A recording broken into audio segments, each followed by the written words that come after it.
উত্তরপুরের একটা ছোট্ট গ্রাম ছিল সোনারপুর। গ্রামটা খুব বড় না হলেও বাজারটা প্রতিদিন সকাল থেকে রাত পর্যন্ত মানুষের ভিড়ে ভরে থাকত।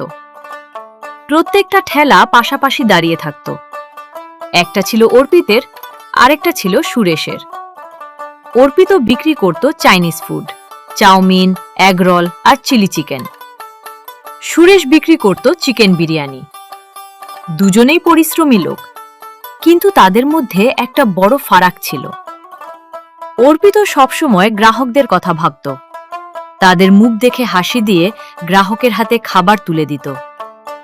সুরেশ শুধু লাভের কথাই আগে ভাবত, গ্রাহককে দেখে তার কাছ থেকে কিভাবে টাকা পয়সা আদায় করতে হয় সেটুকু ভাবত, আর ব্যবহারও খুব খারাপ করত। কিন্তু খাবারের স্বাদ ভালো ছিল। তার ব্যবহার খারাপের কারণে সুরেশের দোকানে অর্পিতের দোকানের তুলনায় কম লোকজন খেতে আসত। তারপর একদিন দুজনেই বাজারে ঠেলা লাগিয়ে আগেভাগে বসে পড়েছে। কিন্তু সেদিন বিকেল বেলায় প্রচুর ভিড় হয়েছিল বাজারে। অর্পিত চাউমিন বানাচ্ছিল, গ্রাহকরা হাসি মুখে খাচ্ছিল। এক বৃদ্ধ পাশের ঠেলায় বসে বললেন, বুঝলে অর্পিত, তোমার রান্নার স্বাদ আগের মতনই আছে, আর সাথে তোমার ব্যবহারও পুরো খাসা এক ব্যাপার। অর্পিত শুধু হেসে ধন্যবাদ জানালো। শুধু খাবার না, তার ব্যবহারও সবাই পছন্দ করত। অর্পিত শুধু খাবার বিক্রি করত না, সে মানুষের মন জয় করত।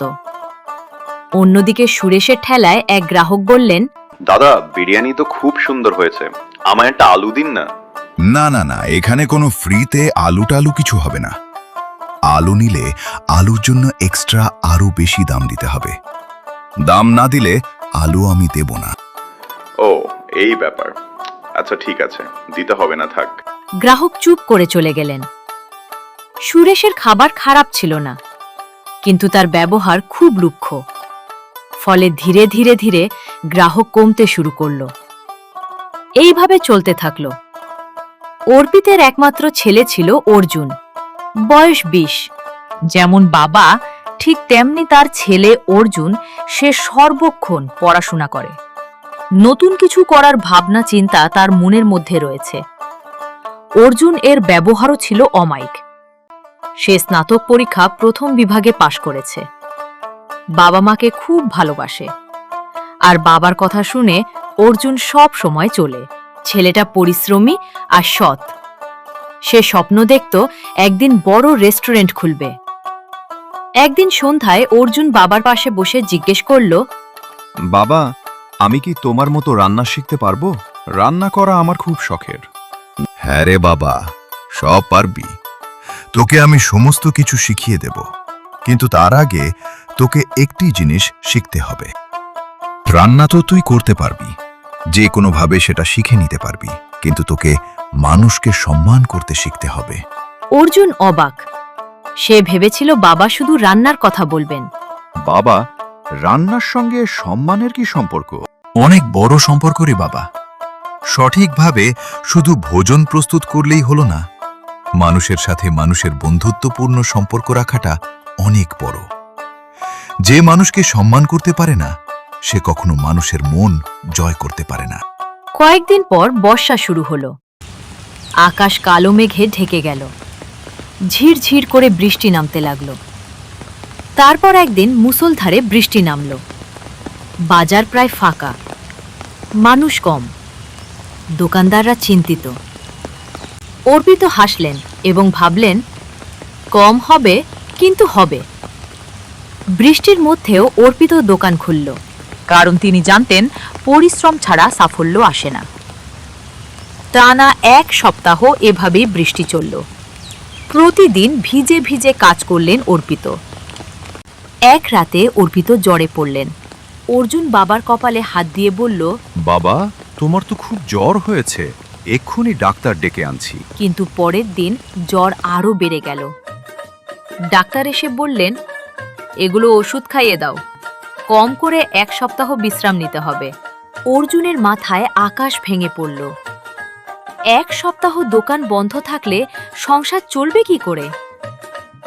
অর্জুন দৃঢ় গলায় বলল, বাবা তুমি চিন্তা করো না, আমি দোকান চালাবো। অর্পিত ছেলের চোখের দিকে তাকালেন। সেখানে ভয় ছিল, কিন্তু তার থেকে বেশি সাহস ছিল। পরের দিন অর্জুন একাই দোকান নিয়ে বাজারে গেল। সেটা দেখে সেখানে সবাই অবাক। অর্জুন আত্মবিশ্বাস নিয়ে রান্না শুরু করল, কিন্তু সমস্যা হলো সে বাবার মতো স্বাদ আনতে পারল না। এক গ্রাহক মুখ কুঁচকালেন। এটা কি বানিয়েছে? খুব বাজে খেতে, আগের স্বাদ একদম নেই। আমার টাকাটা নষ্ট হলো।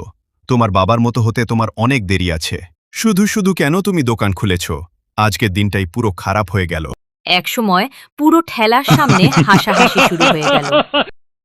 অর্জুনের চোখে জল এসে গেল। সেই দিন রাতে অর্জুন বাড়ি ফিরে চুপচাপ বসে রইল। তার চোখে হতাশা, কষ্ট, সারাদিনের অপমান। অর্পিত বিছানায় শুয়েছিলেন। অর্জুনকে দেখে বুঝতে পারলেন। এদিকে সেই ছেলে অর্জুন হার মানল না। তার বাবার সমস্ত কথা ভালো করে বুঝে নিল এবং সেইভাবেই রান্না করতে শুরু করল। সবকিছু একদম নিখুঁতভাবে তৈরি করল। এভাবে তার ব্যবসা হুড় হুড় করে বেড়ে চলল। কিন্তু ওদিকে সুরেশের দোকানে একটাও লোক নেই, তার এই খারাপ ব্যবহার আর কটু কথার জন্য। এই থেকে বোঝা যায় সঠিক ব্যবহার, সঠিকভাবে কঠোর পরিশ্রম কখনো বৃথা যায় না। এভাবে অর্জুন অনেক মানুষের মুখের হাসির কারণ হয়ে দাঁড়ালো।